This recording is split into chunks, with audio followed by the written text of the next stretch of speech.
things on your blues journey here, which is touch and tone. And these things can make a huge difference in the outcome or success of whatever it is that you're trying to play.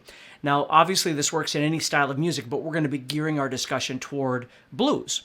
Okay, so what I want you to be thinking about here is that if I was trying to, let's say I was trying to play more of a mellow blues thing, right? And I'm plugged into a Mesa Boogie, and I've got my gain all the way up. Or I'm plugged into a 5150, and I've got my gain dimed. I've got it all the way up. Obviously, I'm setting myself up for failure because the tone that I'm going to get is not really appropriate for the situation that I'm finding myself in. And so I have to be aware of that, right? Now, again, my job isn't to tell you that you should own this amp or don't own this amp or own 7 of these amps. It's not that. I've always been a very simple person in terms of having a lot of amps and all that sort of thing. I played a Line 6 Bogner tube amp for 15 years on stage, and it sounded great, and I got all kinds of tones out of it. And so for me, it isn't the brand so much. I mean, as guitar players, obviously we love to buy gear, right? But it isn't about that. It's about dialing in the right thing for the situation that you find yourself in. So in this blues course, I'm using this Silver Sky, and I'm using the single coils, okay?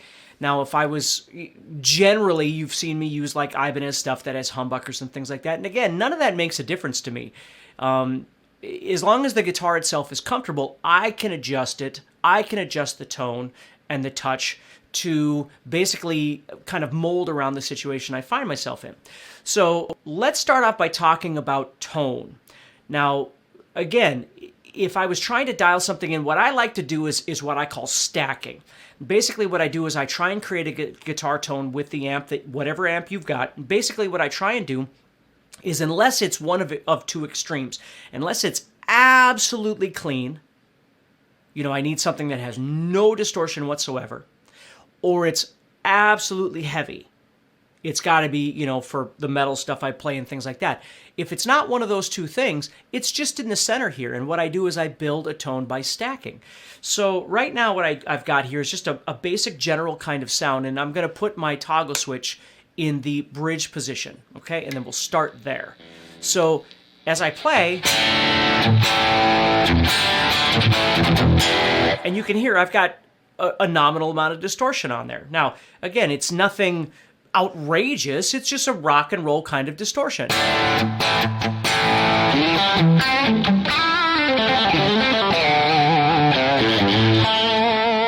Okay? So if I was to take that distortion and just work with that right now, again, I just so I tend to run my lows, mids, and highs pretty much at center, dead center. I'll run my highs maybe a little bit more, and then my mids will run about 70, 75%. I tend to run my mids pretty hot. The bass just stays at center. For me, the low rumble of the bass just tends to get in the way with playing live and things like that. So I tend to just think of running everything at 50%. If you've got an amplifier that you have to completely tweak your EQ, it's possible that that's not the right amp for you, or you need to think a little bit more about how you're setting it up. But that's kind of where I start.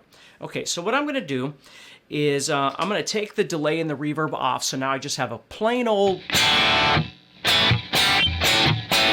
signal right there. Just rock and roll. Okay, so now being in that bridge position, which is the brightest of the pickups that I have, right? So now what I'm going to do is I'm going to add in a little bit of touch. And what I'm going to do is turn my volume all the way up. My tone is all the way up. Okay, my volumes are all the way up. Okay, volume, tone's up.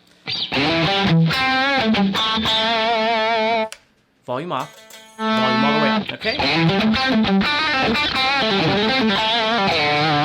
Now that sounds pretty good for a nice edgy kind of thing that I might be doing.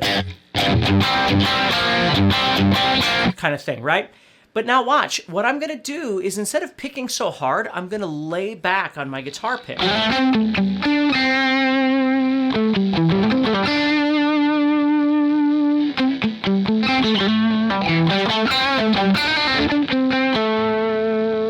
Okay. Now Now, you're going to notice I'm getting a little bit of noise because these are single coil pickups, right? But that's just natural. That just kind of happens. But what I like to do then is this is where the dynamics of the guitar itself come in. What I'm going to do is I'm going to roll back my volume. And look at that. So I went from this rock and roll kind of...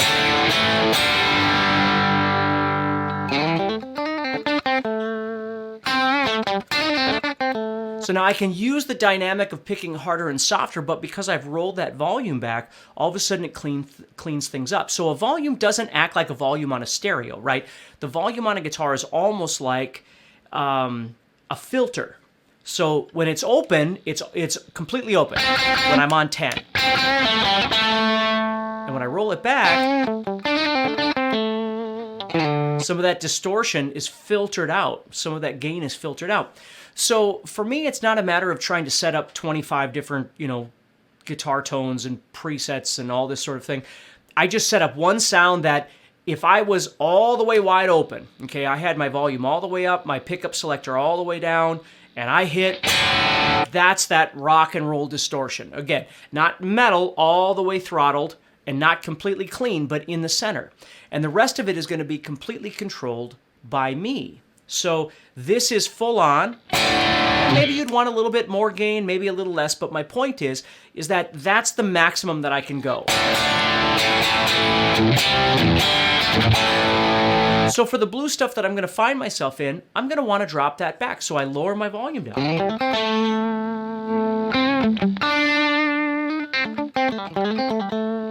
So now I start playing over something.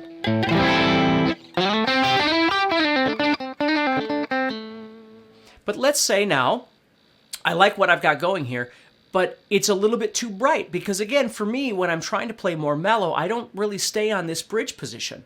So that's where I might bump up into, let's go to, now I have 3 pickups, so I have 5 positions. This one is controlling this pickup right here. This is both of these. This is this one. This is both of those, and that's that one. So I'm going to go into the 3rd position just to kind of save some time here. So now I'm in this position. And again, I drop that back. Now listen to the difference.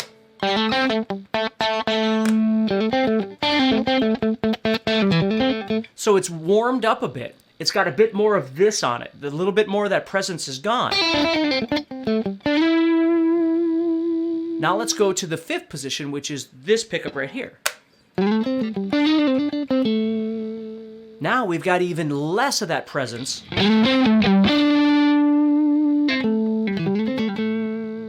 See that? So now let me show you all 3 of those again.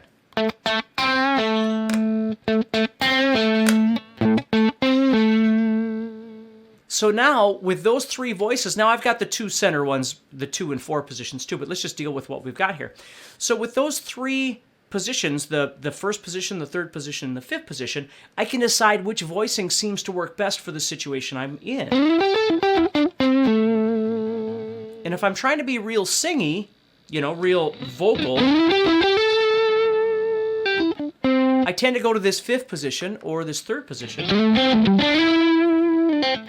And that sounds really nice to me. Now, if at any time, if I need more, I can always turn that volume up and I'm going to get more, right? I'm going to push that line.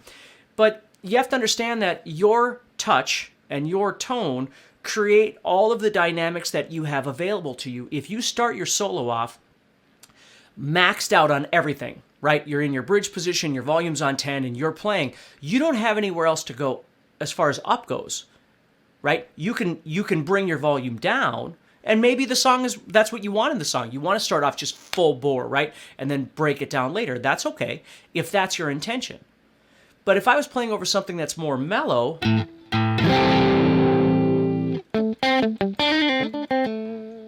you see, I can use the dynamics of the way I'm picking by picking softer and louder. And you'll always see me playing with this volume because I'm readjusting.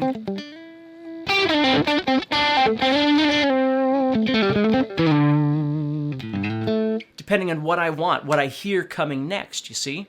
Now, what I'm going to do right now is I'm going to turn on just a little bit of delay and reverb. Now, sometimes I'll use a little bit more. Sometimes I'll use a little bit less. You know, the reverb, I tend to have my delay set right around 660 milliseconds, and usually you can hear like 1 or 2 little delays and then it's gone. Now the trick with the reverb and delay is that I don't want it to intrude on my original tone, right? So when I'm playing, it should be in the background, okay? And you really should only notice it when I'm not playing. So as see, it gives some space, some weight in between the notes when I stop playing. So what it's really essentially doing then is creating this little cushion around the notes that I'm playing, which kind of encourages me to not play so much, because I can stop playing and there's this little wash afterward that kind of fills that space, you see? I'm not using it as a crutch. I'm not using it to mask something that I'm doing. I'm using it to give me another little piece of leverage, so when I stop playing, there's something there. Because the thing is, when you turn it off, when you have no delay or reverb at all, it's like you're hitting a brick wall when you play and you stop. Now, if you're doing something that, you know, and you want that clean, you know, that dry sound, I think that's wonderful.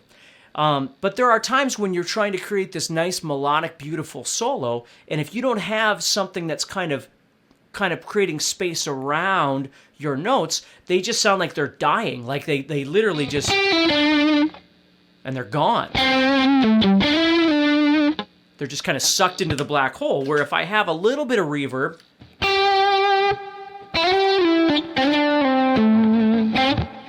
you see, it gives me a little bit more of that cushion, and it encourages me to not play so much.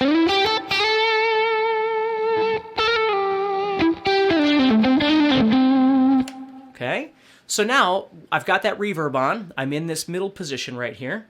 And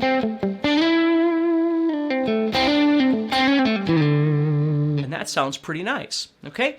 Now, if I wanted to bring it up, let's say it's a little bit further into the solo and I want to bring it up a little bit. So if I drop down to this pickup, to my bridge pickup, all the way up with my volume,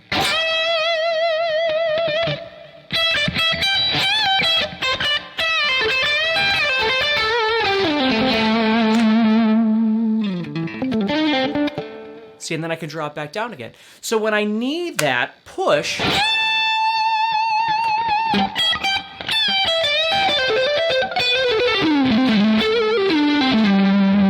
it's there.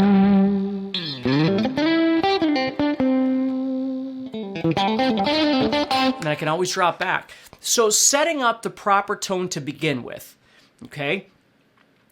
And again, it's okay if you make a bunch of different kinds of sounds and things like that, but what I want you to start thinking about is the power of your volume and your pickup selector switch, if you have one. Again, you might only have one pickup, and that's okay. You can work with that too. But for me, I've always liked having 3 pickups because they all sound so different to me, and I tend to play, you know, when I'm up higher up on the fretboard, I tend to play more here in the neck position to kind of give it more of that woofy sound.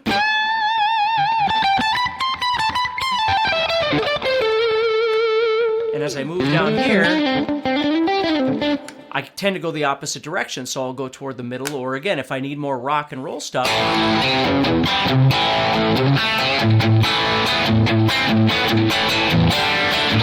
you know, then I'll move toward the bridge position or whatever. And this is just a suggestion for you to think about, but again, if you watch me play, you're going to notice I'm always adjusting these things because that's where the tone is coming from. And then the touch that I have on top of that, the firmness or the relaxed picking that I use is going to reflect that. So even if I had a little bit too much, and I backed off a little bit, but you're going to see me roll that off because I'm going to notice I have a little bit too much for that situation, so I'm going to back off. Okay? So that's how I use touch and tone when I'm playing. Now, if I find myself in a hard rock or metal situation and I'm using more gain most of the time, then my amp setting would be geared toward that, right? And when I want something that's cleaner, I might be able to back it off to all the way clean. But I might actually set up a patch or a preset that's more clean too, and then move between the two. But what I like is all the subtle elements that I get without having to make that transition. I'm living in this one tonal space here.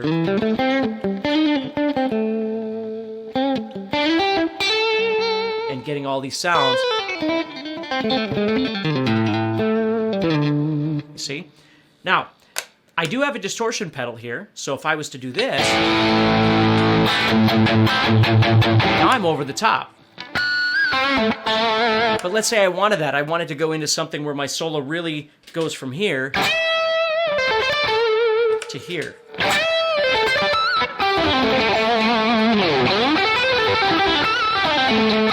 So it gets really aggressive for a part of the song. Well, again, I had nowhere to go from here. This is with it off. Which sounds great, by the way, but if I... Now it's just over the top, right? But maybe that's what I'm looking for that one little section. And I take that off. And here I am again. So I'm not switching channels. I'm not doing all this stuff. I'm right in the center there and controlling everything from there. So as you try and jam with some of these tracks or whatever you might have, what I want you to start thinking about before you ever get started is getting to know your guitar a little bit better, getting to know the sounds that your guitar is capable of making in your bridge and your center and your neck positions, if you have those. Again, if you only have 2 pickups, that's fine. Then you'll have 3 positions that you can work with and whatever. But start getting comfortable with those sorts of things and the sounds that they can make. Now, the last thing I've got here is the tone.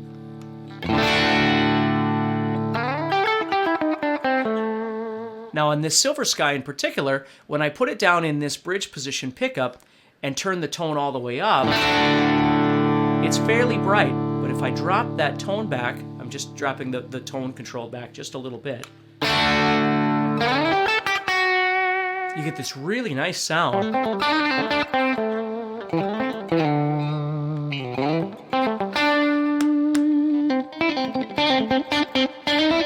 See how it becomes a bit thinner on that middle position pickup?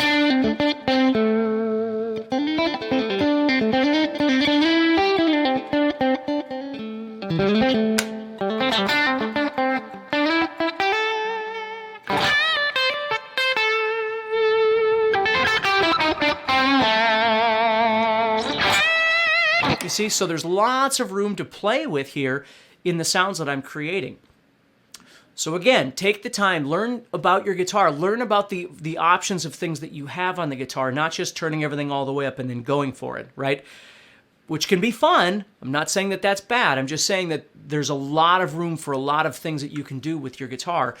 And just understand that your amp then is going to reflect what you're doing with that guitar. So what I like to do is I'll take my guitar, set it up for wide open, okay, and then set the amp how I like from there. And then I'll readjust all of my stuff here and then the touch that I'm using on top of that to get the different sounds. So learn to be more aware of all of these things and the options that you have, because people will tell you, well, you need to own a Marshall and you need to own a Fender and you need to own a this and a that. Whatever. I mean, you could own any of them and you can still get amazing tones out of any of that stuff. It doesn't matter how much money you spent or didn't spend on an amp. It comes down to your ability to control those things from your guitar and the way that you pick. Okay? So think about that a little bit when you start trying to work with some of these backing tracks and things.